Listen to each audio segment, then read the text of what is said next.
Hey everyone, I hope you're doing well. I'm doing well. I'm doing really well because today we're talking about music and today we're doing a bit of an unboxing.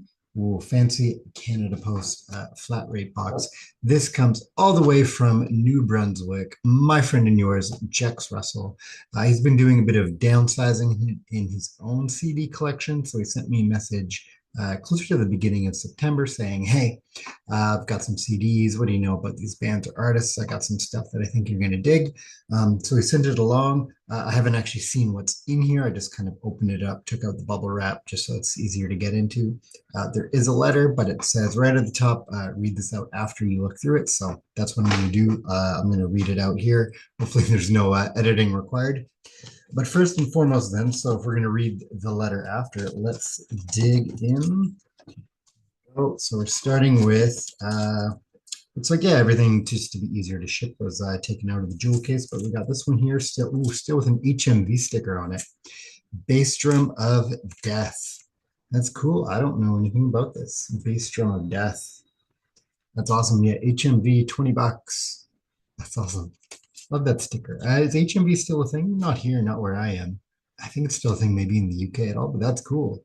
Full CD, Digipack style. Awesome. I'm going to check that out. Bass drum of death. I like the name. Good name. Good name. All right, now let's get into this one. This is a band. Looks familiar. Honeymoon Suite.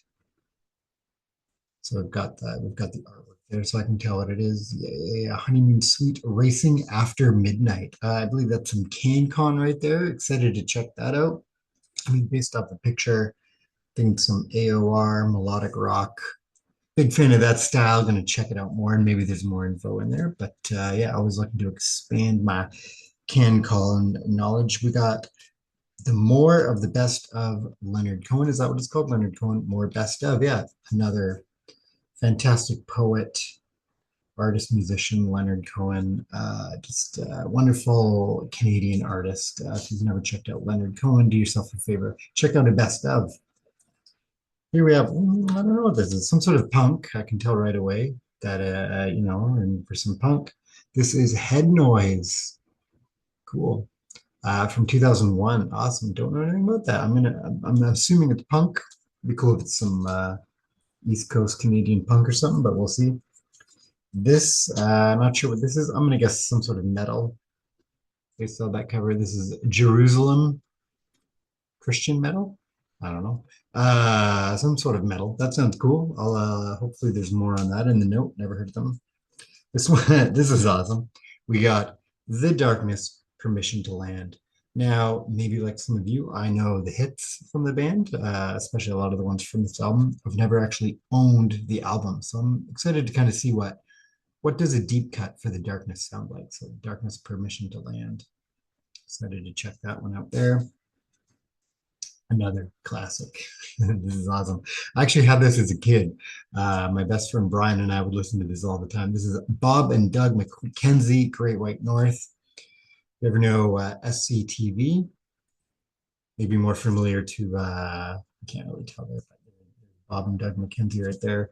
For the Americans viewers, SCTV was, I don't know if it was big in the States, which is funny because it came out of Second City, obviously the Chicago Improv and Sketch Theater. But then they came up to Toronto, and a lot of the primary actors, obviously, John Candy, things like that. Eugene Levy came out of Canada. So even though SCTV, sort of an American invention, was really born and made popular in Canada. Two characters of that, Bob and Doug McKenzie, just some real hosers, eh? Take off, eh? I think is this on Anthem too? Yeah, this is on Anthem, the Rush label. Fantastic. Fine. Ooh, I'm not sure what this is. Oh, here we go. I know the artist name though. Ben Folds 5, whatever and ever, amen. Whatever and ever, amen. Ben Folds 5. Classic group. I have no idea where this album falls in their discography, but I'm gonna check this out too. It's a lot of variety in here. I'm digging it. I like variety, especially stuff I've never heard before. That's really cool. All right, let's get into the letter. It's 2 pages. It was the best. No, here we go. So this is as far as I got. Read after going through the contents. So I'm allowed to read it now. It's dated Wednesday, September 11th, 2024. Darcy, my man. As you already know, I've been doing some reorganizing in my CD collection, and I spotted these titles that you may dig. Quite a variety of styles. Yeah, picked up on that. So if there's anything that isn't your cup of tea, feel free to pass it along to another fellow collector. I don't know. We'll have to see. We'll have to wait and see. A few notes to questions you might have. Buddy, I got a lot more than 2 pages worth of questions. But we're talking about the CDs. We can work on that. Jerusalem. Great. This here is some fantastic psychedelic rock. Oh, cool. Psychedelic rock. It's their debut from 1972 and was produced by none other than Deep Purple's Ian Gillan himself. Into checking that out. This disc is not an official release, I've learned, but it sounds great.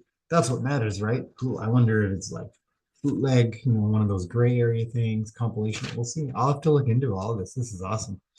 Head noise. Here's a combination I didn't even know existed. Christian punk.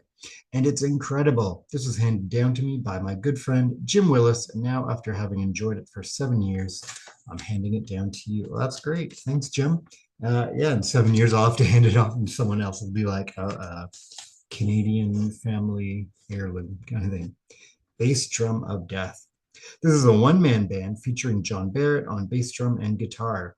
The music is a modern take on the 90s alternative music scene, as Barrett has cited Nirvana as being an inspiration. Cool.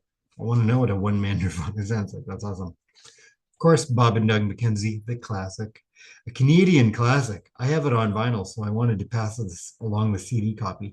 Take off, eh? Oh, take off. Or it's the 12 Days of Christmas on this album. I think it is with a beer in a tree. Oh, I love that part. That's great. The Darkness and Honeymoon Suite are doubles in my collection, and can't wait to hear your thoughts on The Darkness, especially. I'll get back to you on that.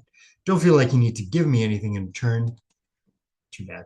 I just figured out you might like these, and I don't expect anything in exchange. Enjoy the tunes, brother. Jex R. Well, Jex, thank you so much. I'm excited to dig into this.